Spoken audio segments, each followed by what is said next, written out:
చైనాకి మంచి రోజులు రాబోతున్నాయి అనుకుంటా.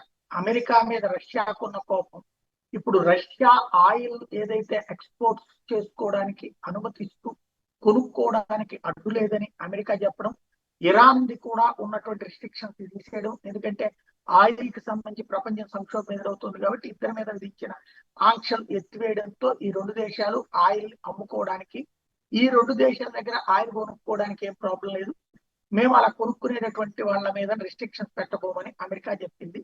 వాటి మీద స్టే ఇస్తున్నట్టు చెప్పింది. దీంతో ఈ రెండు దేశాల ఆయిల్ విపరీతంగా అమ్ముకోవచ్చు. కానీ ఈ రెండు దేశాల ఆయిల్ అమ్ముతున్నటువంటి వేళ యువాన్లలో మాత్రమే డబ్బులు తీసుకుంటున్నారు, డాలర్లలో కాదు, ఇరాన్ రూపియాలో కాదు, లేదంటే రష్యాకి సంబంధించిన రూబెల్స్ లో కూడా కాదు, యువాన్లలో డబ్బులు తీసుకుంటున్నారు. ఇది అమెరికా షాకింగ్ పరిణామం. ఎందుకంటే అమెరికా తర్వాత ప్లేస్ లో ఉన్నటువంటిది చైనా. ఇప్పుడు ఆర్థికంగా అది పుంజుకోవడంతో పాటు డాలర్ ప్లేస్ లోకి యువాన్ వచ్చింది అంటే అది అమెరికాకి అతిపెద్ద ప్రమాదం. అందుకే రష్యా కావాలని అమెరికా ఏంటంటే తన డాలర్ని దెబ్బతీసి ఏ దేశాన్ని నాశనం చేస్తుంది. ఇరాక్ ను ఒకప్పుడు నాశనం చేసినందుకే తన సొంత కరెన్సీని క్రియేట్ చేసుకున్నాడు ఇరాక్ అధ్యక్షుడు సద్దాం హుస్సేన్.